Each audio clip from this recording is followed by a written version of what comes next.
dari surat Al-Alaq ini Allah Subhanahu wa taala menyebutkan sifat-sifat Allah, baik yang berkaitan dengan rububiyah Allah, uluhiyah Allah, ataupun nama-nama Allah.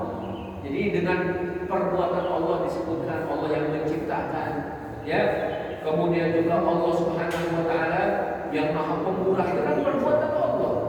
Kemudian dari Allah lebih berhak ataupun hanya berhak untuk disembah. Di dalam firman-Nya Allah Subhanahu wa taala menyatakan tadi, "Abdan idza shalla." Seorang hamba ketika salat itu hanya untuk Allah. Dan kedudukan tertinggi kita di hadapan Allah saat kita menjadi hamba.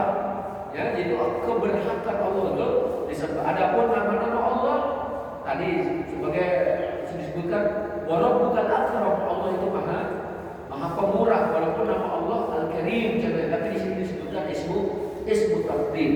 Kemudian Allah juga menyebutkan dalam surat Al-Alaq berkaitan dengan hari kiamat, hari akhir. Inna ila rabbika ruj'a. Sesungguhnya kepada Tuhanmu lah kalian akan dikembalikan. Ini menetapkan adanya hari akhir. Kemudian Allah Subhanahu wa taala menetapkan kenabian bagi Nabi Muhammad sallallahu alaihi wasallam. Iqra, bacalah. Ketika Nabi mendapatkan wahyu pertama, maka beliau sudah resmi diangkat menjadi nabi. Kemudian kapan beliau menjadi rasul? Di dalam surat Al-Alaq, gitu ya. Kalau dalam surat Al-Alaq Allah menyatakan au amara bittaqwa, ketika Nabi memerintahkan untuk bertakwa, mengajak manusia untuk mentaati Allah, itu menunjukkan bahwa Nabi plus Rasul. Masya Allah ya. Au amara bittaqwa.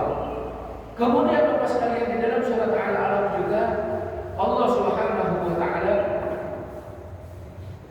menyebutkan tentang beberapa sebab mendapatkan ilmu.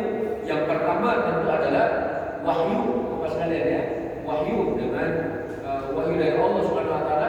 Dan ini nanti Bapak-bapak kalau ingin lebih jelas pembahasan tentang tingkatan-tingkatan hidayah, tingkatan-tingkatan ilmu, itu juga bisa dibuka dalam buku Madarijus Salikin. Nah, yang paling tinggi itu adalah ketika seseorang mendapatkan wahyu, itu udah paling tinggi Bapak sekalian.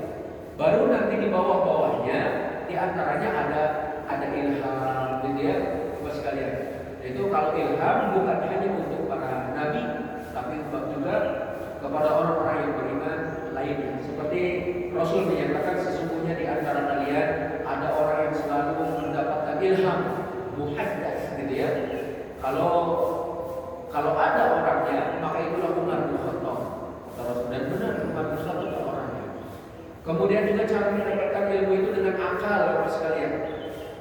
Kita diberi akal oleh Allah Subhanahu wa taala, dan ini adalah syarat untuk mendapatkan ilmu ya. Gunakan akal itu, Bapak sekalian.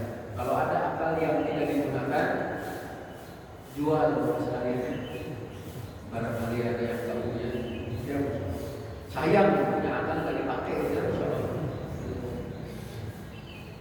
kemudian ada Allah. Yang selanjutnya juga cara mendapatkan ilmu itu adalah dengan panca indera yang kita miliki. Wallahu akhrajakum min butuni ummahatikum la ta'lamuna syai'an wa ja'ala lakum as-sam'a wal basara wal absara wal afida la'allakum tashkurun. Jadi Allah yang telah mengeluarkan kita dari rahim ibu kita, tidak mengetahui sesuatu apapun, kemudian Allah memberikan kepada kita pendengaran, penglihatan dan juga hati agar kita bersyukur. Barakallahu fikum sekalian, nampaknya ini yang dapat kita sampaikan berkaitan dengan surat Al-Alaq. Sisanya kita gunakan untuk tanya jawab, untuk sharing sekalian. Ya silakan dari jemaah.